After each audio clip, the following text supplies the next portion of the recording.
शुद्धता प्रकट करने के लिए शुद्धता का स्वीकार होना जरूरी है।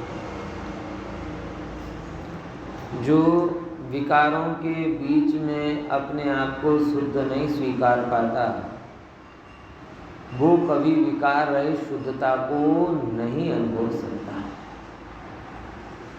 क्या बोला? जो विकारों के बीच में भी अपने को शुद्ध, अपनी शुद्धता को नहीं स्वीकार पाता, वो विकार रहित शुद्धता को कभी प्रकट नहीं कर सकता। जो लोग ये कहते हैं विकार रहित शुद्धता होती है, वो 24 कैरेट गोल्ड को गोल्ड कहते हैं, लेकिन वो 24 कैरेट गोल्ड कभी कुदरती रूप में मिलता ही नहीं। पॉइंट समझ में आया?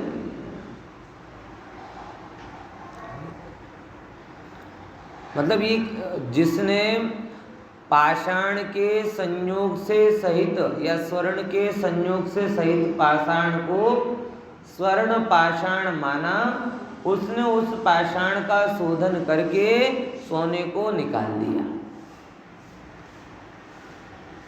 और जिसने ये माना कि जो सोना पाषाण में गया वो नष्ट हो गया, भ्रष्ट हो गया, वो सोना पत्थर बन गया, उसने हाथ आए सोने को खो दिया। सिंपल सी बात। खाना कीचड़ में गिर जाता है, हम फेंक देते हैं। सोने की अंगूठी गिर जाए तो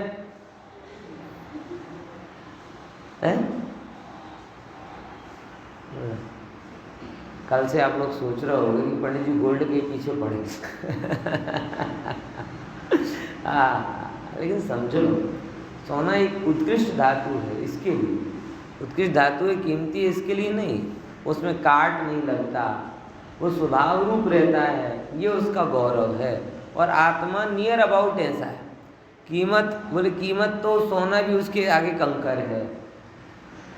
तू प्रभु चरण कने धरूं, आत्मा थी सौ। यानी आत्मा और सोने की कोई कीमत के आधार पे समानता ऐसे नहीं कह रहे, लेकिन जैसे सोना स्वर्णत्व में अडिग रहता है, ऐसे भगवान आत्मा शुद्धत्व में अडिग रहता है। इसीलिए सोना की बात कर रहे हैं। बराबर समझ में आया कि नहीं आया? हाँ, तो जैसे अब वहाँ पे भी फिर किसका जोर आया? खाना कीचड़ में गिरा, हमने खाना फेंक दिया, क्योंकि हमारे मन में श्रद्धा है और वस्तु स्थिति भी ऐसी है, उस खाने ने कीचड़ को एडेप्ट कर लिया, स्वीकार लिया। उसके पोर पोर में वो मिट्टी, वो कलंक, वो कालीमा, वो जीवाणु, वो उसके अंदर में घुस गए। और अगर मैंने उसका सेवन किया तो मैं बीमार पड़ूंगा, अभक्ष होगा। और ये बात गलत नहीं, व्यवहारिक दृष्टि से सही भी है कि वो रास्ते में जो भोजन गिर जाए वो नहीं करना चाहिए। क्यों? क्योंकि वो अनेक जीवों से संयुक्त हो जाता है। लेकिन सोने को क्यों पहन लिया भैया? हाँ, किसका जोर आया कि हमें ये पता है कि खाना जैसे उस चीज को अडॉप्ट कर लेता है, स्वर्ण किसी भी पर वस्तु को अडॉप्ट करता,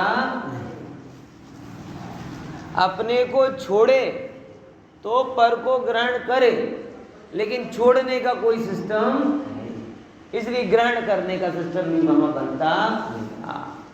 भगवान आत्मा सोने की भांति है, विकार स्वभाव को छोड़े तो विकार को ग्रहण करे। जब भी विकार दिखेगा, जैसे होता है सोना, ठीक है, तुरंत गंदा गंदा सोना अपन नहीं पहनते, उसको एक बार नल के नीचे आके धो लो, अपने आप निखरा हुआ है। अब पानी ने निर्मल किया गया, ये बताओ, पानी ने निर्मल किया गया, पानी निर्मल कर दी तो खाने को धो दो पानी में, वो निर्मल हो जाता? नहीं होता। पानी ने निर्मल नहीं किया, बराबर पानी ने निर्मलता को दिखाया। सोना निर्मल था इसीलिए निर्मल हुआ। ऐसे आत्मा के अंदर जो विकार थे, आपने संयम के द्वारा, श्रद्धान के द्वारा उन विकारों को धो दिया। अब उन विकारों को धो दिया, फिर आत्मा निर्मल हो गया। तो किसने निर्मल किया? संयम ने?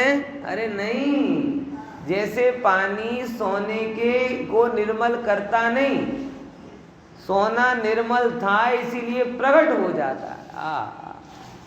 वैसे ही आत्मा निर्मल है और वो प्रकट हो, इतनी सी बात। जैसे वहां पानी में निमित्त बन गया, वैसे यहाँ कई बार और चीजें निमित्त बन जाती हैं। बराबर ख्याल में आया कि नहीं? ये स्वरूप है। तो जिसने विकारों में रही शुद्धता को स्वीकार नहीं किया, वो विकार रही शुद्धता को कभी प्रकट नहीं। क्योंकि जिसको शुद्धत्व का स्वीकार नहीं, उसका शुद्धत्व प्रकट कैसे होगा? मतलब हर जगह कितना काम चलता है, आप देखो तो ये शुद्धत्व को स्वीकार करने में, है? बोलो, दूध में मलाई तो दिखती है, बराबर, घी दिखता है क्या? दिखता है क्या घी? लेकिन आप घी जमाना हो तो मलाई भी हो जाती है, और कहते इसी दूध में घी है। लकड़ी में अग्नि दिखती है क्या? लेकिन पता है कि भाई ये लकड़ी है और अगर आग करेंगे जिसके अंदर प्रकट हो जाएगी। मतलब हर चीज दिख रही है वही हो, ऐसा नहीं है। दिखने से वस्तु को मानना। अब पत्थर में बताओ, पत्थर होता ना, पत्थर है, अब पत्थर में आग है क्या? लेकिन यदि घिसोगे प्रकट हो जाएगी। मतलब होती है तो प्रकट होती है ना, नहीं होती तो कहाँ से होती? मिट्टी को घिसो नहीं होगी। यानी गजब है कि अनंत सिद्ध अगर शुद्धत्व रूप परिणमित हो रहे हैं, अनंत सिद्ध अगर शुद्धत्व रूप परिणमित हो रहे हैं, तो शुद्धत्व कहीं से लेकर नहीं आ रहे। वो जो भी परिणमित हो रहे हैं अपने अंदर से ही परिणमित हो रहे हैं। समझ में आया कि नहीं आया? ये बात बार बार बताई जा रही है। ठीक है, अभी तो बहुत है कहने को, फिर भी अपन थोड़ा आगे बढ़ते हैं। बराबर, इसकी टीका में फिर से पुनः आचार्य अमृतचंद्र के विशेषणों से अपन इस बात को थोड़ा और हाईलाइट करेंगे। तीसरा विशेषण कौन सा है? ममत्वहीन निम्ममो। अच्छा, गजब है। संसार में एक बहुत गाली के जैसा जो शब्द गिना जाता है, वो कौन सा है? ये बड़ा निर्मम आदमी है ना। किसी का क्या कहते हैं, पुतिन बड़ा निर्मम है, इतने लोग मर रहे हैं उसे पता नहीं चल रहा। बराबर, ये सेठ बड़ा निर्मम है, इसकी दुकान पे इतनी मजदूरी करता है, पगार नहीं देता। ये ऐसा निर्मम है, ये माता निर्मम है, ये पिता, ओहो, सब जगह निर्मम को किस रूप में बोला जाता है? गाली के रूप में बोला जाता है। और जैन धर्म में निर्ममता स्वरूप है, और उससे अधिक बात कहें तो निर्ममता प्रकट करना ही लक्ष्य है। क्या बोला? निर्ममता स्वरूप है और निर्मम होना ही लक्ष्य। सारा जगत ऐसा कहता है, प्रेम से रहो, प्रेम में रहो। आचार्य भगवान कहते हैं निर्मम हो और निर्मम रहो। बगीचे का ज्ञान लेने जाओगे तो यही मिलेगा, बदा हड़ी मड़ी ने रहो, बड़ा हड़ी मड़ी ने रहो, बदा संप राखो। ठीक है भाई, पण ये बदा स्वरूपથી અંજાન છે। સ્ટેટસનું જ્ઞાન લેવા જશો તો આવું જ મળશે, ફેસબુકથી જ્ઞાન લેવું ધાર માંગશો તો આવું જ મળશે। બરાબર કે ચાર દોસ્ત મળી જાય, દોસ્તોનો સાથ મળી જાય, પછી જિંદગી બીજું શું જોઈએ? અરે ભલા માણસ, એવા ચાર નહીં 400 મળી જાય ને તોય તારા અંદરમાં સુખનો સંચાર થવાનો।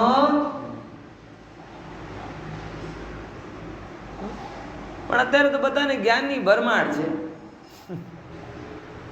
હે। બધા પાસે સ્ટેટસથી બહુ જ્ઞાન આવે, ફેસબુકથી બહુ જ્ઞાન આવે, ઇન્સ્ટાગ્રામથી બહુ જ્ઞાન આવે। જ્ઞાન જ્ઞાન જ્ઞાન જ્ઞાનના દરિયામાં ડૂબકી લગાય છે બધા. પ્રભુ એ જ્ઞાન જ્ઞાન નથી.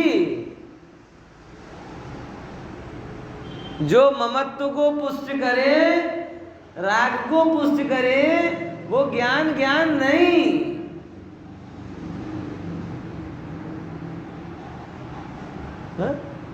ख्याल में आया कि नहीं आया? अरे समझो, निर्ममता तुम्हारा स्वरूप है और निर्ममता ही लक्ष्य. आत्मा स्वभाव से विचार करके देखो, तुम भले कितना लबादा ओढ़ लो कि भाई मैं तो बहुत प्रेमाण हूँ, बहुत प्रेमाण हूँ, ऐसा होता है ना जगत में. कभी किसी की श्रद्धांजलि सभा में सुनो ना तो कैसी बातें आती हैं. ठीक है, मैं आपकी वो लौकिक व्यवस्था को बिल्कुल ही बदलना नहीं चाहता. अगर मुझे भी उस सभा में बुलाया जाएगा तो मैं ऐसे ही बोलूँगा जिसका मैं अभी खंडन कर रहा हूँ.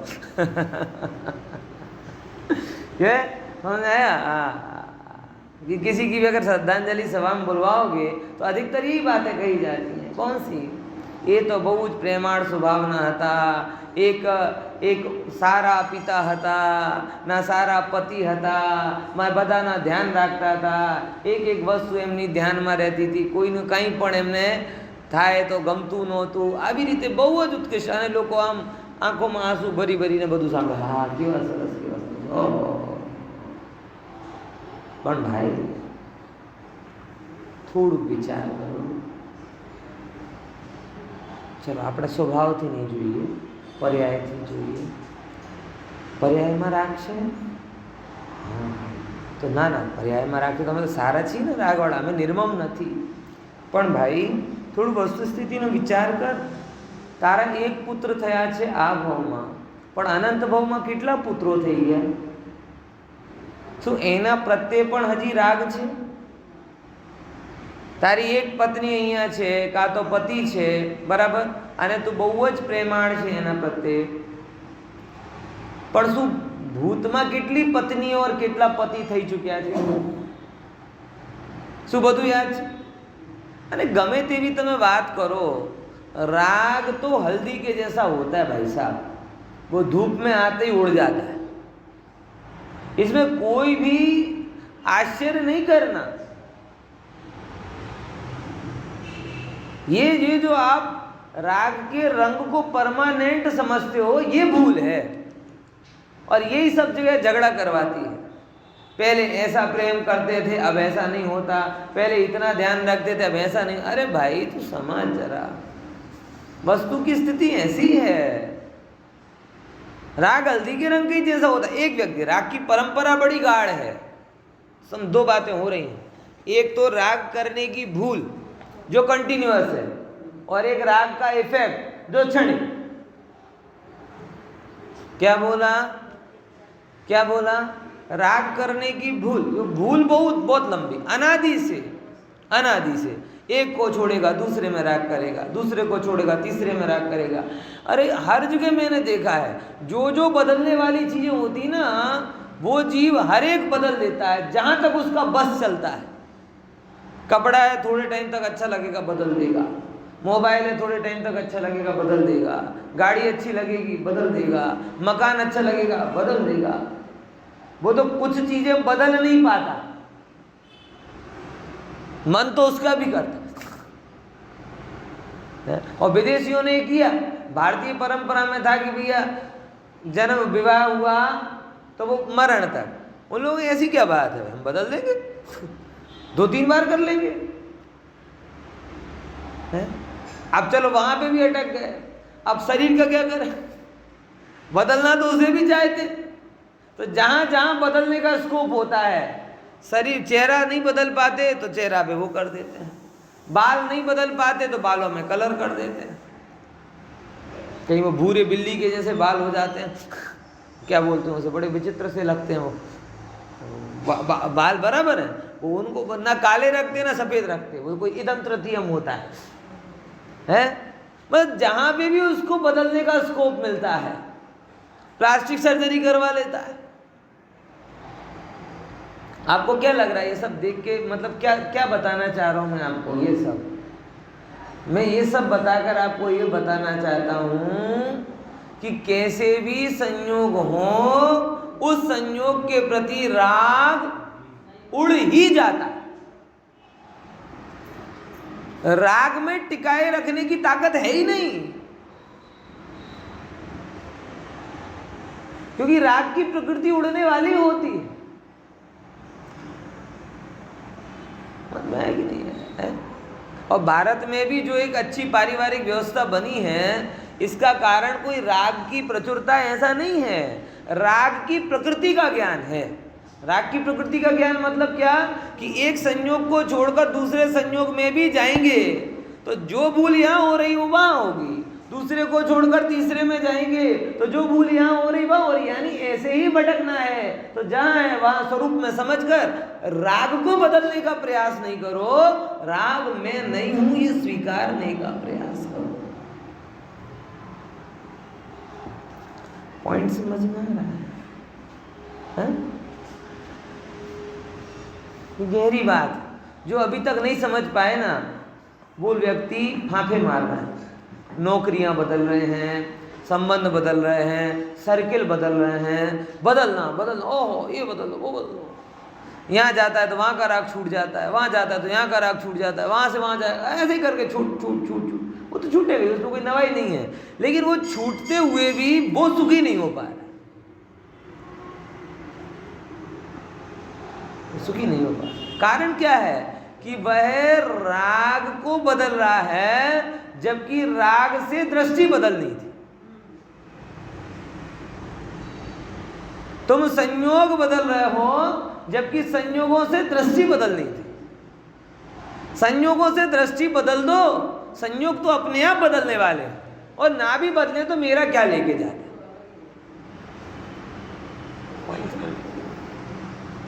तो भले ही कोई आदमी कितना वो कह दे कि भाई हम तो बहुत प्रेमाण है, लेकिन ये सरासर झूठ है भाई।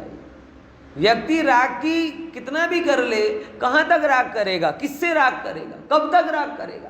राग की प्रकृति में टिकना है ही नहीं।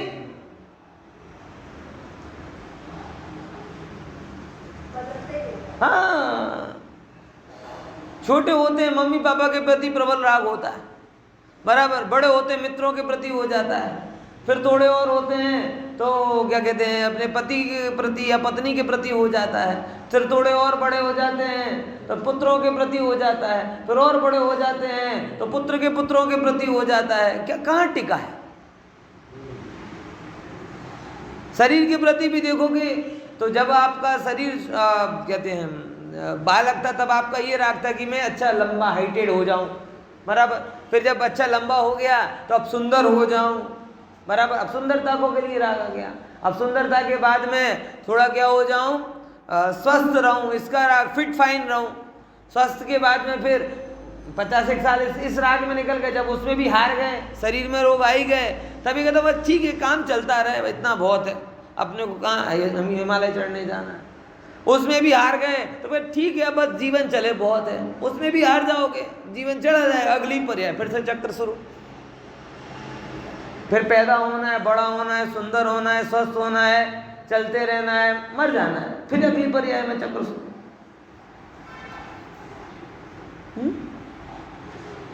अरे कि नहीं? अरे मतलब आप समझो, हम कहते हैं कि हमने राग को ग्रहण किया, अथवा अहंकार में ऐसा मानते हैं कि मैं बहुत ही मतलब राग को आप उपलब्धि जान रहे हो। समस्या ये राग को रोग जान, ये बहुत बड़ी प्रॉब्लम है। राग को जानना चाहिए रोग, और हम राग को जानते हैं उपलब्धि। जब तक ये पैरामीटर चेंज नहीं होगा आपका, तब तक अभाव का प्रश्न ही नहीं आएगा। अब अभाव का प्रश्न आएगा नहीं, और अभाव होना इसकी प्रकृति। दो बातें समझ लो, क्या बोल रहा हूं? अभाव का प्रश्न आएगा नहीं, और अभाव होना इसकी प्रकृति। मतलब राग नष्ट होता ही होता है, तो फिर वो क्या होगा, एक से नष्ट होगा दूसरे में जुड़ेगा, दूसरे से नष्ट होगा तीसरे में जुड़ेगा, तीसरे से नष्ट होगा चौथे में जुड़ेगा। इसीलिए आचार्य भगवान कह रहे हैं, तू भले ही राग में फांफे मारता रहता है, तू भले ही राग से अपने आप को बड़ा मानता है, बराबर, लेकिन खरेखर भाई तू अगर देखे दृष्टि में तो ना द्रव्य ने राग को ग्रहण किया और ना पर्याय ने राग को ग्रहण किया। ग्रहण करना मतलब टिके, वो ग्रहण करना होता है ना, लेकिन पर्याय भी राग को कहाँ ग्रहण करती है? क्षण भर धारण करती है फिर उगल देती है, क्षण भर धारण करती है फिर उगल देती है। तो ना द्रव्य राग को धारण करता है ना पर्याय। तो निर्मम नहीं है क्या?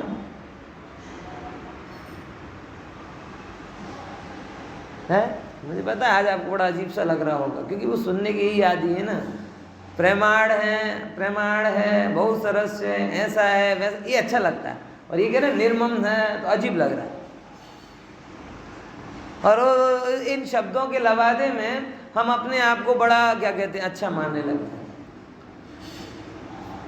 भाई समझो, मैं ये नहीं कहता ये सब बातें अब बाहर करो, ठीक है, जगत में जैसा व्यवहार चलता है वो करो, लेकिन वस्तु स्थिति तो ऐसे ही है। वस्तु स्थिति ऐसे ही है कि एक आत्मा अनंत राग को कैसे धारण करे अनंत व्यक्तियों की, पागल हो जाएगा। जैसे कई बार लोग शिकायत करते हैं ना, आपके बचपन के मित्र शिकायत, अरे तू तो याद ही नहीं करता, अरे तू तो याद ही नहीं करता। अब विचार करो 24 घंटे जितने लोगों से मिले सबको याद करने जाए तो अपना काम कर पाएगा क्या कोई? है? ये तो मतलब क्या है, एक बड़ा जबरदस्त हथियार सा है। मतलब मुझे तो कई बार ऑड सा भी लगता है, लेकिन क्या करें, ऐसे जगह कोई 6 महीने बाद फोन करे, अरे तू तो याद ही नहीं करता भाई, आज तूने बहुत कृपा कर ली मेरे ऊपर याद करके, तू तो मेरे नाम की माला जपता है।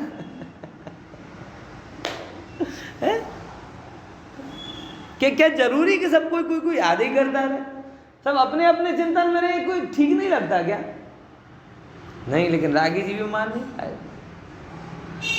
मतलब अंदर में जैसे बताऊं, माताओं की आदत बताऊं, बराबर घर में भी ऐसा हुआ, तो यहाँ मतलब घर पे हुआ ऐसा नहीं, 2-4 जगह और मैंने देखा, तो मेरा पक्का सर्टिफाइड एग्जाम्पल कि मतलब कहीं घंटे 2 घंटे के लिए माता अपने बालक को छोड़ के जाए और ये विचार करेगी, हाँ 2 घंटे 3 घंटे बाद जब मैं आऊँगी बाहर से तो बालक बिलक बिलक कर मेरे से बोलेगा कि मम्मी तू कहाँ गई थी, मम्मी तू कहाँ गई थी, बहुत याद होती थी, आम तो तू तो तेम तो तो। ऐसा हुआ, 2-3 घंटे के लिए छोड़ के गया, मेरी बेबी सिटिंग की ड्यूटी आई, बराबर, और बेबी सिटिंग की ड्यूटी आई और 3 घंटे बाद आए और बोला याद कर रहा था, याद नहीं, बिल्कुल याद नहीं किया। एक आध बार तो बोला होगा, नहीं एक बार भी नहीं किया, तो रणबाजी हो चेहरा था।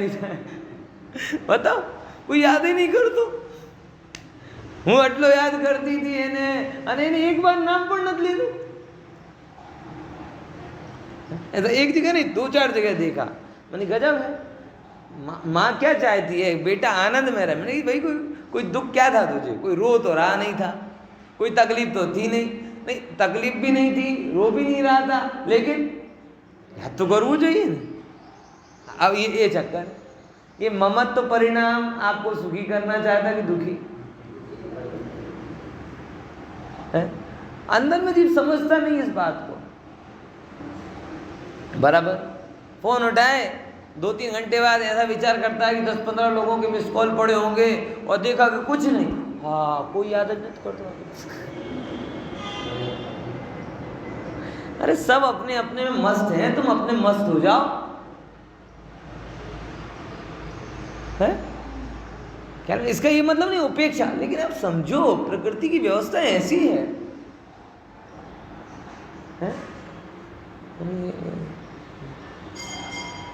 ऐसी व्यवस्था है, और ऐसी में सब अपने अपने काम में करो। देखो भाई, राग परिणाम होना एक स्वाभाविक है, होता है, ठीक है, लेकिन वो उसको धारण करके ही घूमता रहे हमेशा, तो क्या अन्य काम कर पाएगा क्या?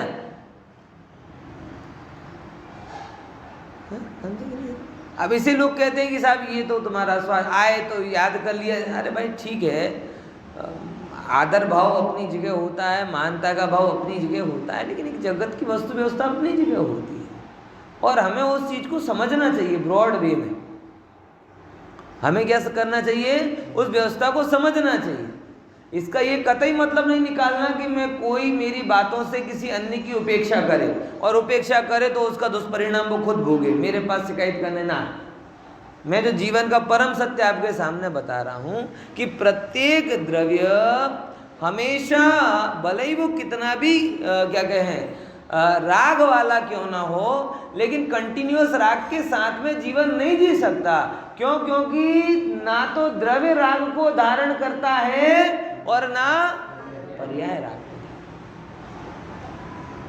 द्रव्य में तो कोई गोडाउन है नहीं, और पर्याय क्षण मात्र धारण करती है फिर निकल देती है, तो राग आया कहां?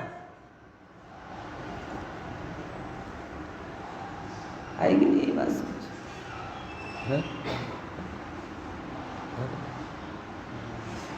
इसीलिए थोड़ा गंभीरता से समझना, आपको बात क्या आएगी। हाँ, साधर्मियों का मान होना चाहिए, संबंधियों का मान होना चाहिए, जिन जिन ने भी आपके जीवन में सहायता की है, जो जो भी आप अपने कहलाते हैं, उन सबका मान होना चाहिए। वो बात अलग है, उसकी बात में नहीं कह रहा।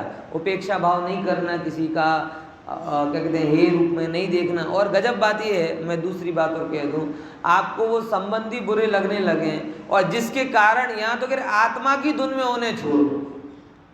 यहाँ किस एंगल से कह रहे हैं? आत्मा की धुन में होने छोड़ो, लेकिन तुम धन की धुन में छोड़ रहे हो,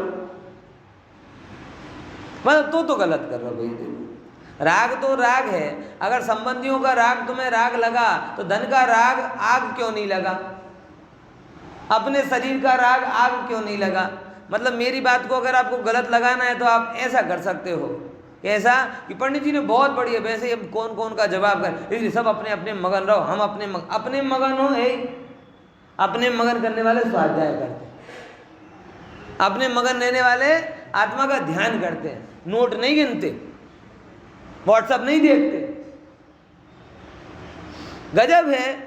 अब देखो भाई, संसार का कटु सत्य आपको बताओ। अब ये बात को, एक तो एक परम सत्य आपको सामने बताया, एक कटु सत्य बता दो। परम सत्य और कटु सत्य, अब उसके बीच में रहता है व्यवहारिक सत्य। परम सत्य मैंने आपके सामने रखा। अब कटु सत्य क्या है? समाज की व्यवस्था क्या है? देखो, जहां से उसकी भोगेक्षाएं पूरी होती हैं, क्या पूरी होती हैं? भोगेक्षाएं। काम की इच्छा पूरी हो, उसके पीछे चक्कर गिन्नी जैसा घूमता रहे। काम इच्छा पूरी हो ना, ये भी राग है। अब अपने प्रियजन, जो अपने पिता पुत्र गुरुजन हितकारी हैं, उनका तो स्मरण ना करे, लेकिन जहां से उसकी काम इच्छा पूरी हो उसको दिन रात याद करता रहे। अब वहां राग नहीं लग रहा है? जहां से उसकी लोभेच्छा पूरी हो है, उसको दिन रात याद करे। धन कैसे बढ़े, बिजनेस में हाइपर एक्टिव रहे, और परिवार के लिए, संबंधियों के लिए समय ना का निकाले, तो वो तो गलत कटु बात है। तो भाई ये सही नहीं है। पॉइंट समझ में आ रहा कि नहीं आ रहा है? समझ रहे हैं ना? जीव देखो, मतलब बड़ा आश्चर्य होता है कि एक क्षणवर्ती इच्छा के लिए रात भर जाग लेगा। क्षणवर्ती धन कमाने की इच्छा के लिए गधे की जैसी मेहनत कर लेगा। बराबर समझ में आया? लेकिन परमात्मा स्वरूप की प्राप्ति के लिए आधा घंटा नहीं निकाल पाता। परिवार में असंतुलन राग की प्रचुरता के कारण नहीं होता। परिवार में असंतुलन राग के जो प्रायोरिटी है ना, उसकी गड़बड़ी के कारण होता है। क्या समझे? जब आप अपने, अब ऐसे बड़े निर्मम पढ़ के जा रहे हो, आप सुन के जा रहे हो, और आप परिवार के सामने कह रहे हो भैया सब अपना अपना काम का, जरूरी थोड़ी रोज रोज तुम्हें फोन करें, ये करें वो करें। ये बात तब ठीक लगती है जब आप आत्मा में मगन हो। ये बात तब ठीक लगती है जब आप स्वाध्याय में मगन हो। ये बात तब ठीक लगती है जब आप सत्कार्य में डूबे हो, गले तक असत्कार्यों में डूबे हो। बराबर? अपने भाई का तो ध्यान नहीं रख रहा और फेसबुक फ्रेंड के लिए गांव-गांव में भटक रहा, मूर्ख हो। समझ में आया कि नहीं? अपने परिवार पे ध्यान नहीं दे रहे हो और दुनिया भर की परिवार का ध्यान रख रहे हो, ये गलत है। पॉइंट समझ में आया कि नहीं आया? तो मेरी बात सुन के बड़ा क्लियर कट रहना। मतलब मैं कह रहा हूं आपको परम सत्य, और साथ में बता रहा हूं कटु सत्य, और इन दोनों के बीच का जो मार्ग है वो व्यवहारिक सत्य। जो एक आदर्श गृहस्थ का होता है। बराबर। व्यवहारिक सत्य में परम सत्य की स्वीकृति है, लेकिन कटु मार्ग में जाने का प्रबल निषेध। समझ में आया? व्यवहारिक सत्य में ये नहीं है कि वो इसको मान रहा है कि भाई हम तुम्हारे पति हैं तो पत्नी तो सातों जन्म तक पति पत्नी है, ऐसी भूल नहीं करता वो ये मानता है कि देखो इस पर्याय का सत्य ये है और सनातन सत्य ये। सनातन सत्य ये है कि मैं आत्मा असंयोगी तत्व निर्मम और तुम आत्मा असंयोगी तत्व निर्मम, दोनों अपनी अपनी तरफ से रोटेट हो रहे हैं। बराबर। एक संयोग के आगे ये मिल गए हैं, तो जब तक ये संयोग में रहेंगे यथा योग्य एक दूसरे का विचार करते हुए आगे बढ़ेंगे।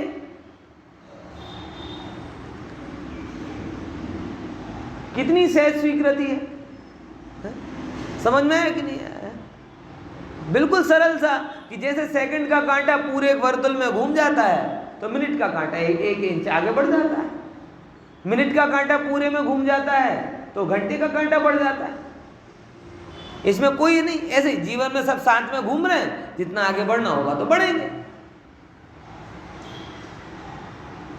आज गड़बड़ी ये हो रही है कि निर्मम अपने जो वैधानिक रूप से इसके संबंध हैं, व्यवहारिक रूप से इसके संबंध हैं, उनके प्रति निर्मम भाव रखता है, और जिनका कोई इसके ऊपर दायित्व नहीं है अथवा अति अनावश्यक उसने अपने ऊपर वजन दे, उनके प्रति प्रयासशील होता है, तब गड़बड़ी हो रही। पॉइंट समझ में है कि नहीं आया? ये लाइन का मतलब समझे क्या कह रहा हूं? व्यवहारिक रूप से जो इसके संबंध है उसके प्रति क्या नहीं कर रहा है? विचार नहीं कर रहा। और जो नहीं है, मतलब जो व्यवहारिक रूप से भी इसके नहीं है, स्वाभाविक है, अपने पुत्र, अपनी पत्नी, अपने पति, अपने बच्चों का ध्यान, ये व्यवहारिक दायित्व है, उनके प्रति हो रहा है निर्मम। उनके प्रति क्या हो रहा है? निर्मम। और डॉट डाया बन के कभी उनकी बात करे, अब ठीक है सबकी अपनी अपनी योग्यता है, सबकी होनहार है। मेरी चाची से एक बार ऐसे बहुत तीखी बहस हो गई थी, बहुत तीखी बहस इसी बारे में। मतलब उनके क्या प्रवृत्ति थी कि मंदिर में 2-2 घंटे जाओ और धर्म नहीं करे। धर्म करती तो कोई दिक्कत नहीं थी, दुनिया भर की पंचायत यहाँ वहाँ यहाँ वहाँ यहाँ, और ना बच्चियों के पढ़ाई पे ध्यान दें ना उनकी तरफ। और कभी अब उन्होंने कहने जाओ, अब सबकी अपनी अपनी योग्यता है, मैंने सबकी अपनी अपनी योग्यता है, तो आप मैंने यही सब 2 घंटे तक जो पंचायत की वहां योग्यता याद नहीं आई, वहां निर्मम बन जाते। किसी के घर में क्या हो रहा है, तुम्हें क्या है, निर्मम बन जाओ, बन जाओ निर्मम, क्योंकि तुम हो। ये जबरदस्ती डोकिया करना छोड़ो। है? एक बात बताऊं, कोई ने कहता नहीं, आप पॉइंट थी जे बात शुरू था ने શું કીધું? એક વાત કહું, કોઈને કહેતા નહીં, આ પોઈન્ટથી જે વાત શરૂ થાય એ બધી એક વાત પણ કહેવા જેવી નથી, કેમ કે એમાં તમે છો જ निर्मम बनो। क्या बनो? निर्मम बनो। क्या जरूरत है? अरे भाई आत्म कल्याण से जो थोड़ा बहुत समय बचता है, मतलब मूल तो ज्ञानी की धुन परम सत्य के ऊपर ही होती, परम सत्य के ऊपर ही होती। मतलब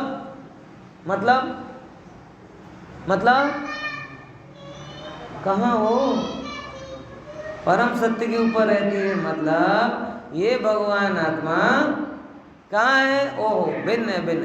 अब थोड़ा बहुत भी जो उसके पास समय आदि रहता है, तो अपने जो व्यवहारिक रूप से संबंध हैं और आवश्यक कार्य हैं, दोनों चीजें बोल रहा हूँ। क्या? व्यवहारिक रूप के संबंध और आवश्यक कार्य। आवश्यक कार्य में भाई है, पुरुष है तो आजीविका आदि के कार्य, बहन है तो घर गृहस्थी के कार्य, और व्यवहारिक संबंध है मतलब जो उसका वर्तुल बनता है।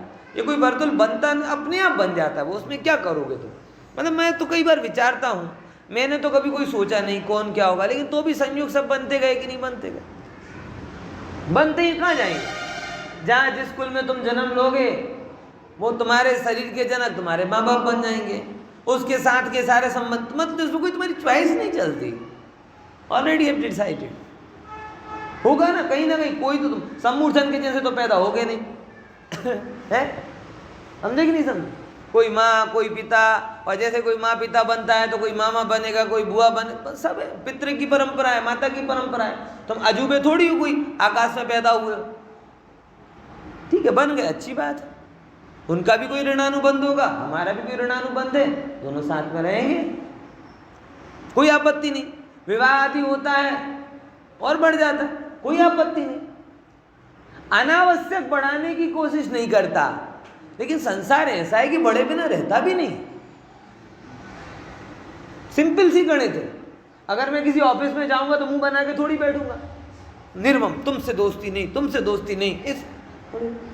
जिस सोसाइटी में रहूंगा तो मुंह बना के थोड़ी बैठूंगा।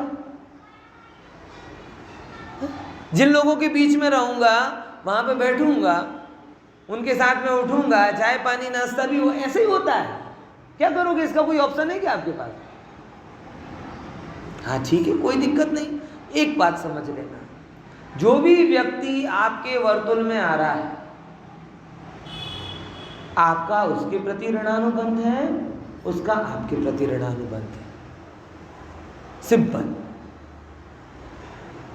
और अपनी तरफ से मैं व्यक्तिगत बता रहा हूं अपनी बात, आज तक इतना जीवन है, मैंने कभी भी किसी से संबंध बनाने का प्रयास नहीं किया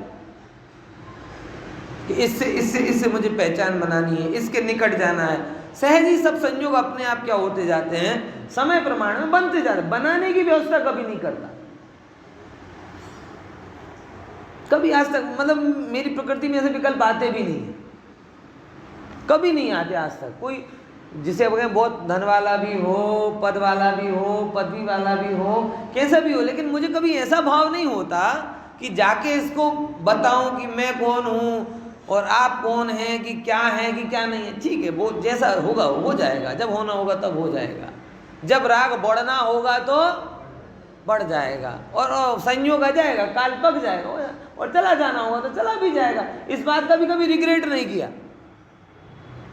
कि भाई ये इससे क्यों संबंध दूर हो गया, ये प्रवचन में आना क्यों बंद हो गया है? ठीक है भाई, ऋणानुबंध से आया था जीव, ऋणानुबंध पूरा हो गया, उसकी पात्रता पूरी हो गई, चला गया। समझ में आया कि नहीं? जो आपके वर्तुल में आ रहा, आप एक्स्ट्रा एफर्ट मत करो, क्योंकि एक्स्ट्रा के लिए समय नहीं है। जो है वो तो समझते नहीं हैं, उनको न्याय देने जाओ तो अपने प्रति अन्याय होता है। होता कि नहीं होता? होता कि नहीं होता?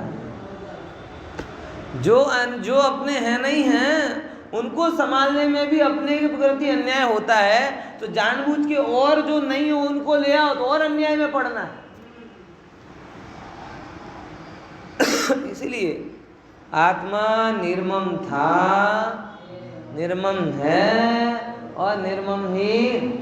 आज तक आत्मा ने ममत्व को ग्रहण किया नहीं, ममत्व को ग्रहण करता नहीं, और ममत्व को ग्रहण करेगा भी नहीं, क्योंकि आत्मा के द्रव्य में ममत्व को धारण करने की क्षमता नहीं, गुण में ममत्व को धारण करने की क्षमता नहीं, और पर्याय भी एक समय से ज्यादा ममत्व रखती नहीं। वो अगले समय में ममत्व को छोड़ ही देती। ये जानकर आत्मा के प्रति सन्मुख होना, मैंने बोला ना, परम सत्य की दृष्टि में रखना, कटु चीजों से बचना, और जो सहज संयोग हो रहा है, क्या बोला? सहज संयोग हो रहा है, उसको स्वीकारते हुए आगे बढ़ना। अनावश्यक ममत्व, मतलब कई बार तो कुटिलता देख देख के इतना, पहले तो करुणा भी आती है, गुस्सा भी आता, सब एक साथ होता है।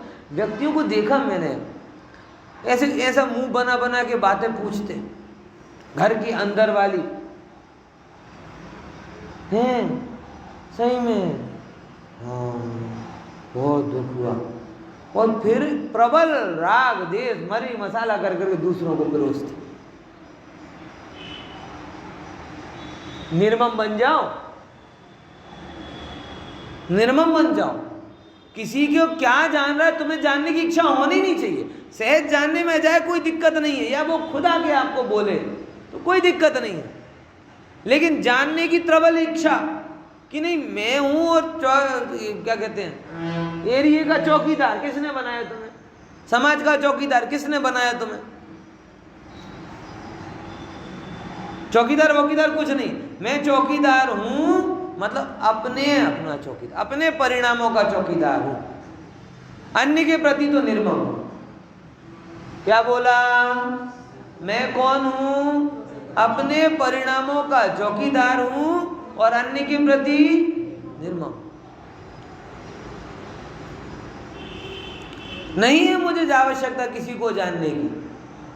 हाँ, किसी की, अब उसमें भी दो बातें होती हैं कि किसी को बताने का भाव हो और आपके जानने में ऐसी योग्यता हो, दोनों बातें तो ठीक है, जान भी लिया, मतलब आग्रह कुछ नहीं, नहीं जानूंगा, नहीं जानूंगा। अरे क्या नहीं जानोगे, केवल होगे तो सब जानो, कहाँ बच के जाओ। तो मतलब ये कितना महीन जी, एकदम छोटा सा रास्ता है, ऐसा सकरा, जानने की इच्छा भी नहीं है और सहज जानने में आ जाए तो विरोध भी नहीं है, क्योंकि सहज जानने में क्यों हो रहा है, उसकी बताने की योग्यता है और साथ ही साथ तुम्हारे ज्ञान में वो जानने की, झलकाने की योग्यता है। अब दो दो योग्यता जुड़ी हुई है, मैं बदलने वाला कौन होता हूं। हाँ, ज्ञान में जानने की योग्यता है, उस रूप होकर रागदेश होना, ये तुम्हारी चॉइस। अपना मान लिया, रागदेश कर लिया, बन जाओगे। पॉइंट समझ में आएगी।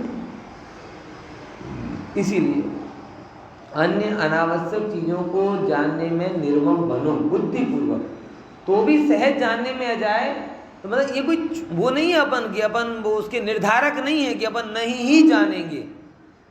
जानने में आने की योग्यता होगी तो लोकालोक झलकेगा, तुम उसमें रत्ती भर कम नहीं कर सकते।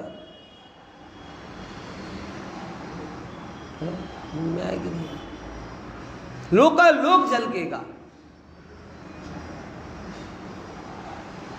इसीलिए सहजता के साथ में निर्मम बनो, निर्मम स्वभाव के साथ जियो, निर्मम रहो। ओहो, ऐसा ही मैं हूँ, किसी के साथ जुड़ना मेरा स्वरूप नहीं, किसी रूप होना मेरा स्वरूप नहीं, मैं तो अपने आत्मा में अनंत गुणों में ही रहता हूँ, वही मेरा निवास है, वही मेरा आवास है। मैंने आज तक पर को ग्रहण ही नहीं किया। द्रव्य से निर्मम, पर्याय से निर्मम, ऐसा जानकर जो व्यवहारिक जीवन जीते हुए भी परमार्थ की धुन तो लगी रहे। बराबर समझ में आया क्या बोला? व्यवहारिक जीवन जीते हुए भी परमार्थ की धुन तो लगी, और जिसे परमार्थ की धुन लगी हो वही व्यवहारिक जीवन जी रहा है, वरना तो मर रहा है। क्या बोला? परमार्थ की धुन जिसे लगी हो वो ही व्यवहारिक जीवन जी रहा है, बाकी तो मर रहे सब। तो समझे ना, बात को प्रॉपर समझना। जो मैंने आपको बताई है निर्मम होने की बात, वो परम सत्य को लक्ष्य में लेकर बताई। बराबर, आप जो कटु संसार समाज का सत्य है उसमें नहीं पड़ेंगे ऐसी पूरी विश्वास है, लेकिन व्यवहारिक सत्य को जीते जीते भी पारमार्थ को भूलेंगे नहीं, इसका भी ध्यान रखें। विशेष चर्चा मंडल करें।